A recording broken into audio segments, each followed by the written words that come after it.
आज हम बात करेंगे हमारी नेक्स्ट वीडियो जो कि प्रॉफिट एंड लॉस से रिलेटेड है।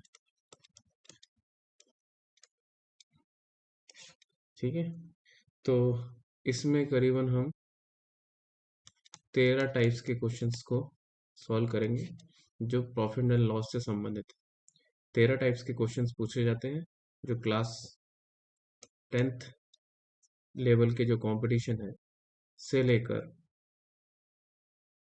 ग्रेजुएशन लेवल के जो कंपटीशन है, गवर्नमेंट एग्जाम, उसमें ये 13 टाइप्स के क्वेश्चंस पूछे जाते हैं। तो अलग अलग टाइप्स अलग अलग एग्जाम्स के लिए है, लेकिन हमें अगर 13 टाइप्स पता है तो हम किसी भी एग्जाम्स को इजीली क्रैक कर सकते हैं, क्योंकि ये 13 टाइप्स के अलावा क्वेश्चंस नहीं बनते हैं। तो ये 13 टाइप्स हमें जानकारी होनी चाहिए।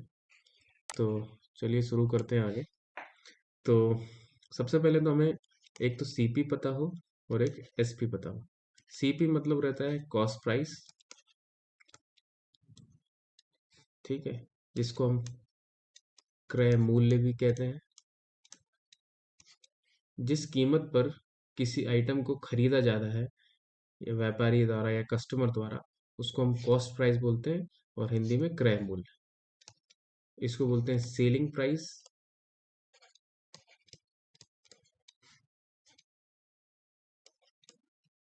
विक्रय मूल्य।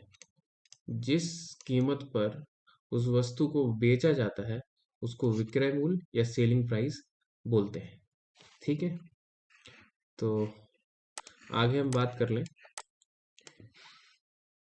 कि यदि, सिंपल सी बात है, यदि हमारा जो कॉस्ट प्राइस है वो यदि सेलिंग प्राइस से कम है तो हमें प्रॉफिट होता है। ये बेसिकली जो प्रॉफिट एंड लॉस है वो व्यापारिक लेन देन से रिलेटेड एक चैप्टर है। यदि आपको खरीदना और बेचना यदि अच्छे से समझना है तो एक व्यापारी की सोच को समझना पड़ेगा। यदि आप व्यापारी की तरह लेन देन कर सकते हैं या फिर करने में समर्थ हैं तो आप आसानी से इस प्रॉफिट एंड लॉस के चैप्टर को आसानी से पढ़ पाएंगे। तो व्यापार कैसे किया जाता है? व्यापार किया जाता है प्रॉफिट को ध्यान में रखते हुए। यदि आप प्रॉफिट को ध्यान में रखते हुए चीजों को करेंगे तो आप आसानी से समझ सकते हैं। तो एग्जाम्पल किसी वस्तु का लेते हैं, सपोज करो एप्पल का एग्जाम्पल लेते हैं। ठीक है, किसी व्यापारी ने किसी व्यापारी ने एप्पल, मान लो 100 केजी एप्पल उसने खरीदे, क्रय किया। क्रय को बोलते हैं सीपी। इनको खरीदा 100 केजी को, और जिसकी उसने कीमत चुकाई 1000 रुपये। 1000 रुपये उसने उस 100 केजी एप्पल की कीमत चुकाई। अब उस व्यापारी को उसको बेचना है। बेचने को बोलते हैं सेलिंग प्राइस। किसको? कस्टमर को बेचना है, ठीक है, ग्राहक को बेचना है। तो वो किस रेट पे बेचे?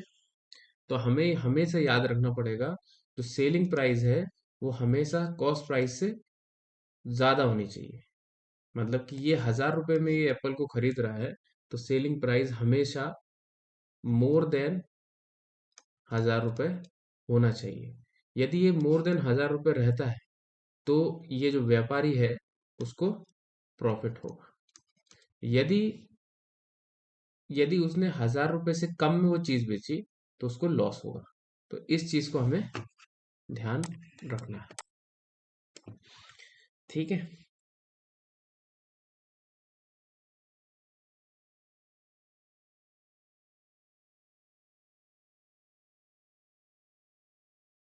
तो सबसे पहले इसमें कॉन्सेप्ट को समझ लेते हैं।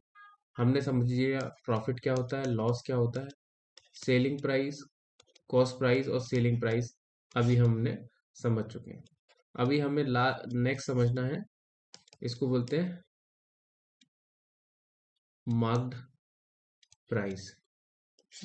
जो किसी आइटम पे जो प्राइस लिखी रहती है, या फिर इसको एमआरपी भी बोलते हैं, maximum maximum rental price, MRP भी बोलते हैं इसको, और मार्क प्राइस भी बोलते हैं। मान लो ये कोई वस्तु है, उस पे जो रेट दी होगी उसको बोलेंगे मार्क प्राइस। ठीक है, तो ये हमें ध्यान रखना है। मार्क प्राइस बोलते हैं जिस पैकेट या किसी आइटम पे जो रेट दे रखी होती है, उसको हम मार्क प्राइस बोलते हैं। ठीक है, तो अब ये हमारी जो बेसिक चीजें थी वो क्लियर हो गई है। अब हम कॉन्सेप्ट की तरफ चलते हैं। कॉन्सेप्ट पहला बोलता है प्रॉफिट और लॉस हमेशा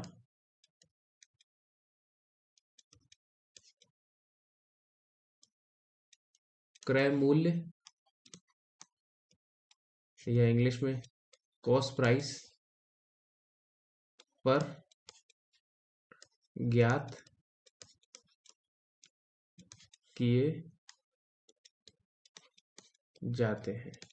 इसका मतलब ये है, जब भी हम प्रॉफिट या लॉस को फाइंड करेंगे तो हमेशा किस आधार पे करेंगे? कॉस्ट प्राइस के आधार पर। मतलब सपोज हमारा जैसे सेलिंग प्राइस हुई 100, कॉस्ट प्राइस हुई हमारी 80 रुपीज, प्रॉफिट हुआ हमें 20 रुपीज का दिख रहा है।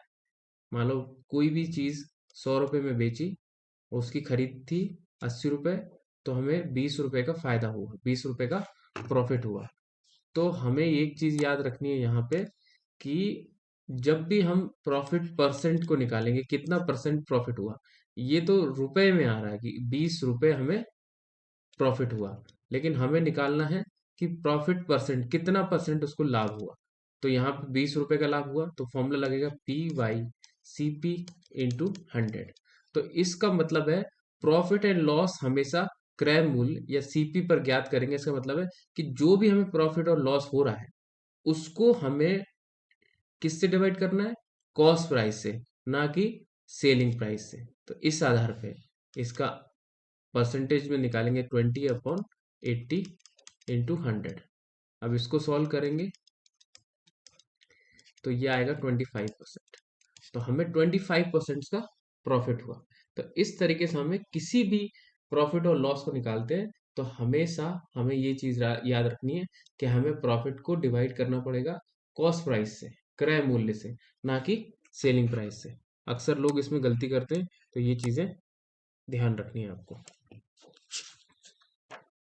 आगे हम नेक्स्ट कॉन्सेप्ट की बात कर लेते हैं। ये एक टाइप ही है, इस तरीके से हम टाइप को आगे बढ़ाते रहेंगे। ठीक है, कॉन्सेप्ट 2 की बात कर लेते हैं। ये बोल रहा है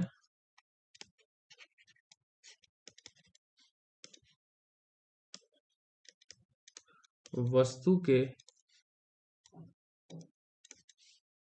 क्रय मूल्य या कॉस्ट प्राइस को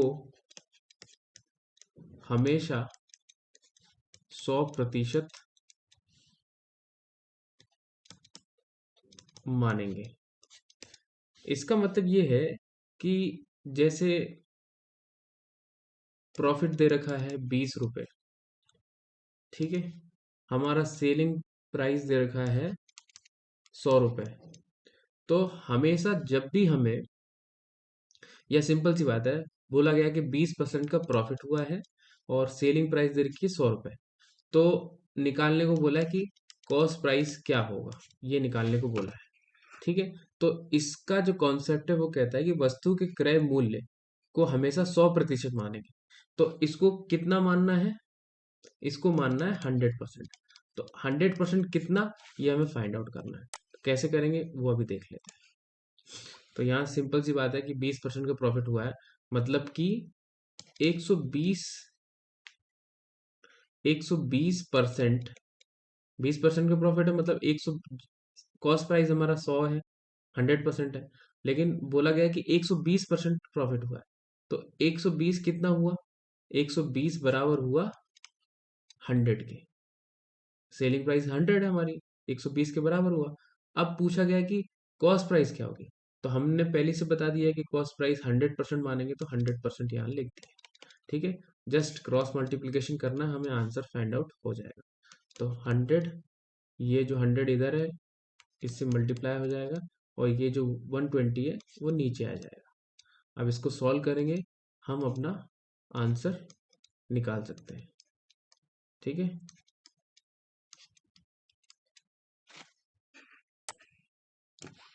इसको सॉल्व करेंगे तो आएगा 250/3, 21, 24 आता है 8 बार में, 10, 9 आता है 3 बार में, 0.103, मतलब करीबन 83.3 रुपीज, ये हमारा कॉस्ट प्राइस होगी जो हम फाइंड आउट कर रहे थे। तो इस तरीके से हम सॉल्व करते हैं। तो इसी का एक क्वेश्चन देख लेते हैं तो और बेहतर समझ में आएगा। तो क्वेश्चन है, एक दुकानदार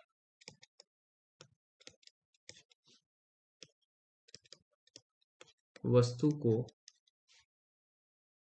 7,920 रुपए में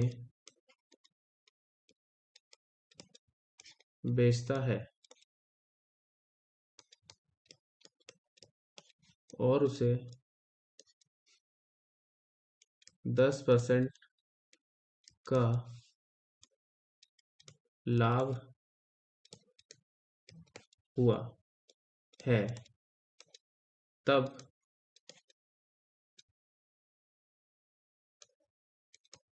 वस्तु का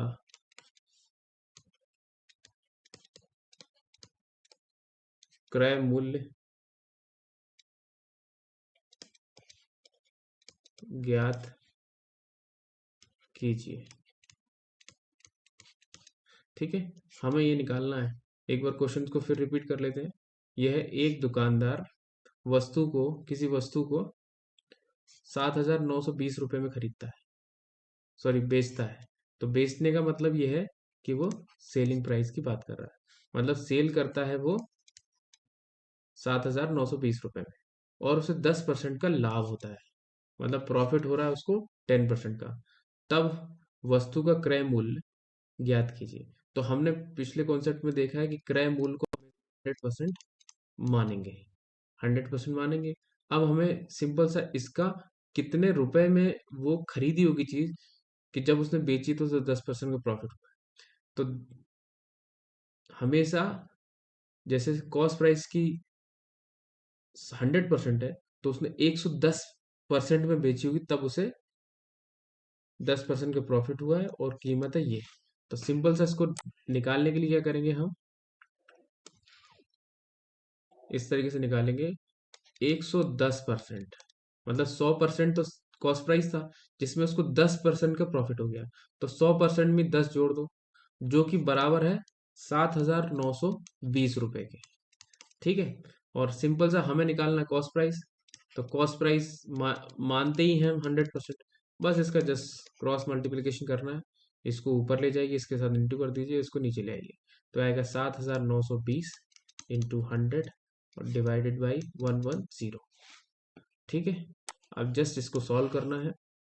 तो ये गया, 11 से काट के देखो 77 आता है कितनी बार, 7 बार, 2 बचेगा तो 22 आता है इतनी बार।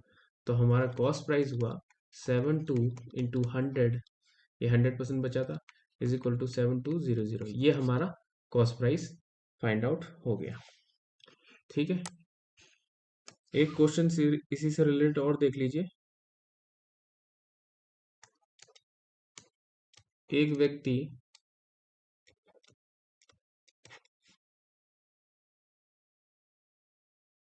सेल करता है, सेलिंग प्राइस सेल करता है किसी चीज को 220 रुपए में। ठीक है, और उसको 20% का प्रॉफिट होता है, तब कॉस्ट प्राइस उसकी क्या होगी, खरीदने की या क्रय मूल्य क्या होगा। तो वही फॉर्मूला लगाना है उसको।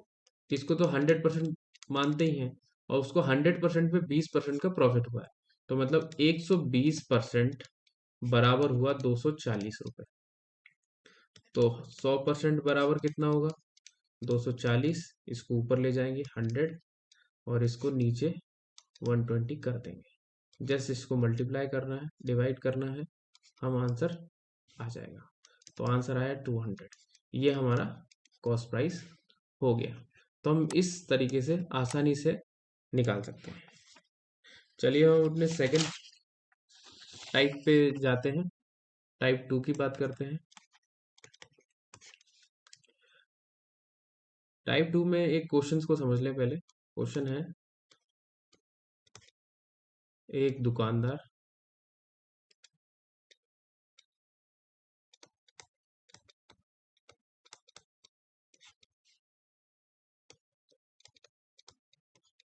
वस्तु को 240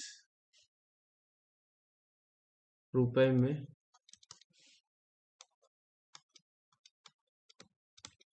बेचता है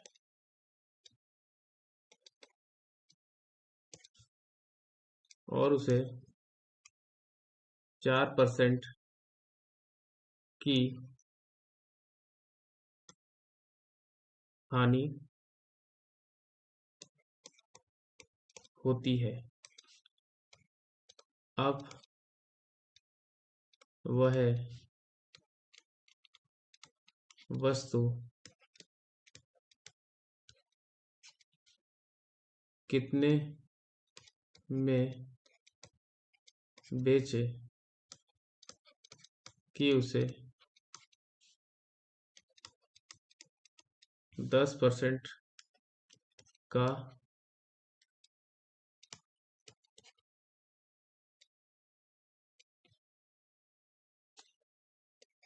लाभ हो। क्वेश्चन को समझ लीजिए। क्वेश्चन कह रहा है कि एक दुकानदार किसी वस्तु को 240 रुपए में बेचता है। तो 240 रुपए मतलब हमारा बेचने का हुआ सेलिंग प्राइस, और उसको उसमें 4% का लॉस होता है। तो ये लॉस हुआ 4% का। वह वस्तु को कितने में बेचे, मतलब बेचना मतलब वो बात कर रहा है SP1 की। ये मतलब पहले उसने इतने में बेचा तो उसको 4% का लॉस हुआ। अब वो कितने में बेचे कि उसको 10% का प्रॉफिट हो जाए, है ना। पहले उसने बेच चुका है ये वस्तु 240 में, तो उसको 4% का लॉस हुआ। तो अब वो कितने में बेचे कि उसको 10% का प्रॉफिट हो जाए। तो सबसे पहले हमें यहाँ ये करना है कि जैसे मान लो यहाँ पे सेलिंग प्राइस दे रखी है और लॉस दे रखा है, तो सबसे पहले हम उस वस्तु की कॉस्ट प्राइस निकालेंगे। ये निकालेंगे उसने खरीदा कितने का है। जब हमें ये पता चल जाएगा कि वो वस्तु खरीदी कितनी गई थी, तब बस उसको क्या करना है, हमें 10% के मुनाफे पे बेचना है। और हमें पता है कि इसको हम सीपी को मानते हैं 100%। तो उसमें बस 10% का मुनाफा जोड़ देना है, हमें उत्तर आ जाएगा। तो लेकिन सबसे पहले हमें तो कॉस्ट प्राइस, क्रय मूल्य इस वस्तु का पता करना है। तो कैसे पता करेंगे वो देख लेते हैं। जैसे कि बोला गया है, सेलिंग प्राइस थी पहले की 240 रुपए। 240 रुपए में उसने वो चीज को बेचा और उसको लॉस हुआ उसमें 4% का। ठीक है, लॉस इतने का हुआ। तो अब हमें फाइंड आउट करना है इसकी सीपी। तो सीपी कैसे फाइंड आउट करेंगे, मतलब 4% का लॉस, मतलब कि सीपी मानते हैं हम 100%। तो जिसमें उसने 100% में ना बेच के उससे भी कम, मतलब 100% में से 4% घटाएंगे उतने का उसने बेचा। तो 96% का उसने बेचा है, जो कि बराबर है 240 रुपए के। ठीक है, अब हमें पता है कि हमने उसकी जो कीमत थी खरीदने की वो 100% थी। जस्ट मल्टीप्लाई कर देना है और डिवाइड कर देना है। 240 ये ऊपर चला जाएगा, 100 और ये 96 नीचे आ जाएगा। जस्ट इसको डिवाइड करना है और हमारा आंसर आ जाएगा। कॉस्ट प्राइस आ जाएगी हमारी कितनी, 250। ठीक है, इसको जस्ट डिवाइड करेंगे, 250 रुपये हमारी कॉस्ट प्राइस आ जाएगी। अब क्वेश्चन में बोला है कि वो प्रॉफिट, उसको प्रॉफिट परसेंट 10% का हो, उसको 10% का प्रॉफिट उसको कमाना है। तो वो सेलिंग प्राइस क्या होनी चाहिए उसकी, ये फाइंड आउट करना है। तो हमें पता है, हमें इजीली पता है कि 10%, इसको मानते हैं हम 100%। यदि उसमें 10% जोड़ दें तब हमें सेलिंग प्राइस पता चल जाएगी। मतलब 250 का 110%, क्योंकि 10% हमें प्रॉफिट कमाना है, तो 250 का 110% कर दिया। अब हम जीरो से जीरो काट देंगे, इन दोनों को सॉल्व करेंगे, इन दोनों को मल्टीप्लाएंगे, तो आंसर आएगा 275 रुपीज। यदि वो 275 रुपये का अगर वो बेचता है तो उसको 10% का प्रॉफिट होगा ही होगा। तो हम इस तरीके से निकाल सकते हैं। ठीक है, एक बार और समझ लीजिए क्वेश्चन में क्या था। एक दुकानदार है जिसने वस्तु को 240 रुपये में पहले बेचा था, जिसमें उसे 4% का लॉस हुआ। ठीक है, अब वो है वस्तु, उसी वस्तु को 10% के लाभ में बेचना चाहता है, तो वो कितने में बेचे? उस वस्तु को वो कितने में बेचे कि उसको 10% का लाभ हो? पहले उसको 4% की हानि हुई जब उसने 240 रुपये में वो चीज बेची। तो हाँ, सिंपल सा हमें ये करना है, सबसे पहले हमें कॉस्ट प्राइस निकालनी है। ठीक है, तो कॉस्ट प्राइस के लिए क्या करना पड़ेगा? ये कॉस्ट प्राइस मानते हैं हम 100%, लेकिन उसने 4% के लॉस में बेचा, मतलब 96% बराबर मान लेंगे हम 240। ठीक है, और हम 100% रखेंगे, इनका क्रॉस मल्टीप्लिकेशन करेंगे, हमारा कॉस्ट प्राइस पता चल जाएगा। कॉस्ट प्राइस आ गया 250 रुपये। अब हमें 250 रुपये में 10% प्रॉफिट पे बेचना है, तो हमें जस्ट 250 को मल्टीप्लाई कर देना है 110% से, जिसमें 10% जुड़ा हुआ है। मल्टीप्लाई करेंगे, हमारा जो बेचने की कीमत है वो आ गई है 275 रुपये। यदि इतने में बेचेंगे तो उस दुकानदार को 10% का फायदा होगा।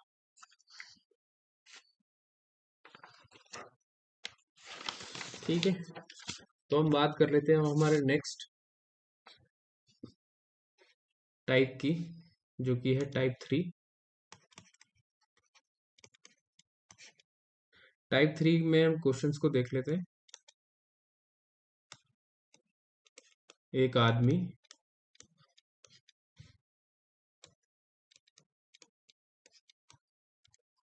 वस्तु को 20% हानि या लॉस में बेचता है। यदि वह विक्रय मूल्य, सेलिंग प्राइस में 100 रुपये बढ़ाता है तो उसे 5% का लाभ होता है। तब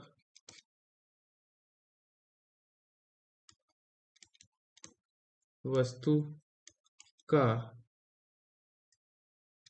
क्रय मूल्य को कॉस्ट प्राइस बोलते हैं, ज्ञात कीजिए। वस्तु का क्रय मूल्य हमें ज्ञात करना है। तो एक आदमी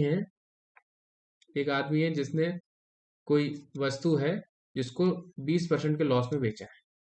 यदि वही वस्तु वो यदि 100 रुपये बढ़ा के बेचे, जिस पहले जो आदमी ने जो चीज बेची है, तो उसको हानि हुई है 20% की। अब कितने में बेची ये नहीं बताया गया, लेकिन जब वो उसने बेची है तो 20% की हानि हुई है।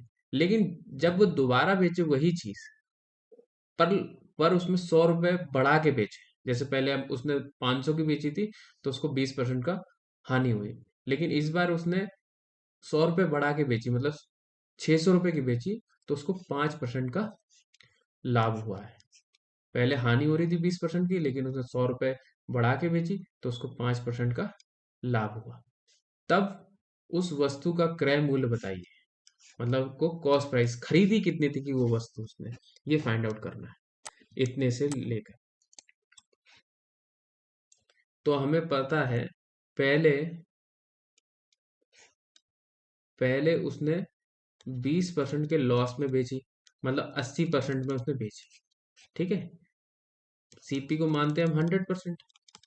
उसको हुआ है 20% लॉस, मतलब उसने बेची है 80% में। लेकिन जब उसने 100 रुपए बढ़ा दिए, 100 रुपए बढ़ा दिए, तो उसको लाभ हुआ। लाभ कितना हुआ? 5% का प्रॉफिट हुआ। मतलब कि 100% सीपी रहता है, प्लस 5% उसमें प्रॉफिट जुड़ गया, मतलब 105% हुआ। ठीक है, तो 5% हुआ इसको जब उसने 100 रुपए बढ़ा दिए, सिंपल सी बात है। तो जस्ट इन दोनों का डिफरेंस को हमें देखना पड़ेगा। इन दोनों का डिफरेंस देख लो कि पहले उसने 80% में वो चीज बेची थी, क्योंकि उसको 20% का लॉस हुआ था। अब उसको 5% का प्रॉफिट हो रहा है, तो वो 105% में बेची है उसने चीज। अब इन दोनों का डिफरेंस क्या होगा? 25% का डिफरेंस है, 105 का और 80 का। इन दोनों के बीच में 25% का डिफरेंस है। 25% का डिफरेंस कब आया? जब हमने 100 रुपए बढ़ाए। तो सिंपल सा हमें कुछ नहीं करना, इस 100 रुपए को इस 25% जो बराबर रहेगा वो 100 रुपीज के बराबर रहेगा, क्योंकि ये 25% जब बढ़ा है, 80 से 105% आने में 25% बढ़ा है। और 25% कब बढ़ा है? जब हमने 100 रुपये बढ़ाए हैं। 100 रुपये बढ़ा दिए, 25% बढ़ गया। ठीक है, तो हमें निकालना था कॉस्ट प्राइस, और कॉस्ट प्राइस को माना क्या जाता है? 100%।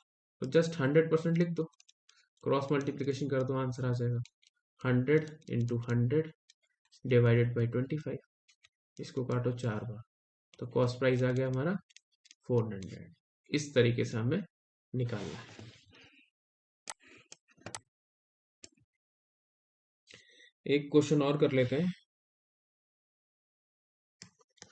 पहले उसको 10% का लॉस हो रहा है, ठीक है। उसने जब 90 रुपए बढ़ा दिए, तब उसे उसी वस्तु पे 5% का प्रॉफिट होने लग गया। तो बताइए कॉस्ट प्राइस क्या रहेगी? तो मान लो सबसे पहले उसको लॉस हो रहा था उस आइटम पे बेचने पे 10% का, तो मतलब उसने 90% में वो चीज बेची। इसको तो कॉस्ट प्राइस को हम मानते हैं 100%, 90% बेची। लेकिन अब उसको 5% का फायदा हुआ, कब? जब उसने 90 रुपए उसकी कीमत में बढ़ा दिए। 5% का फायदा मतलब 100% कॉस्ट प्राइस को मानते हैं, तो इसमें 5% क्या होगा? 105% हो जाएगा। अब इन दोनों का जस्ट डिफरेंस को देख लो, 90 और 105 में डिफरेंस है 15% का। ठीक है, तो हमें कुछ नहीं करना, इस 15% को बराबर रखना है 90 रुपीज के। और हमें पता है 100% हमारा सीपी रहता है, जस्ट क्रॉस मल्टीप्लीकेशन करो, आंसर निकालो। 90 × 100 डिवाइड बाई 15। ठीक है, तो ये 6 बार जाएगा, ये 600 हमारा कॉस्ट प्राइस आ गया। इस तरीके से हमें वैल्यू फाइंड आउट करनी है। तो हम नेक्स्ट लेवल को देख लेते हैं, टाइप 4।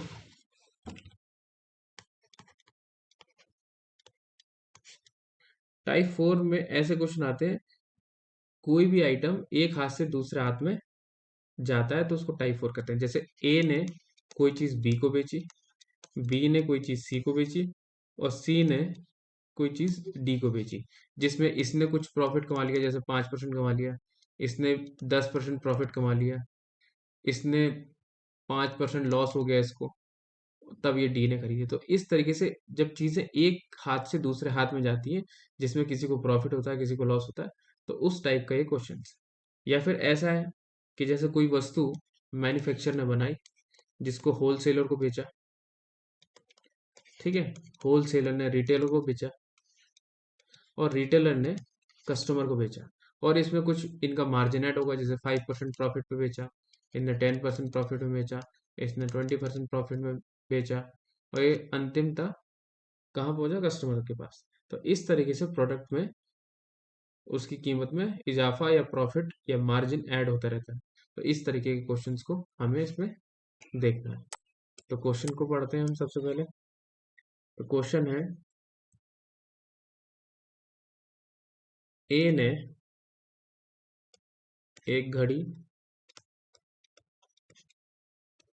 बी को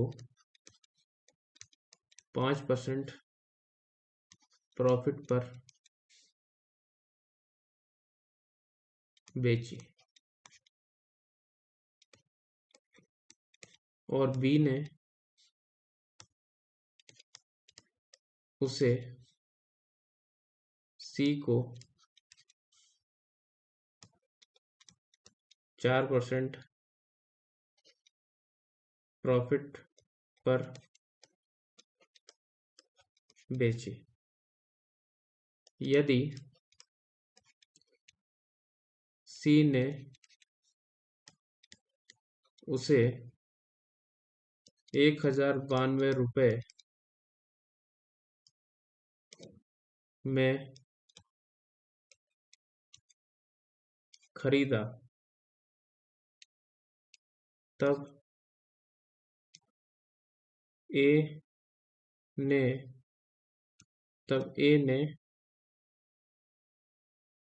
वह घड़ी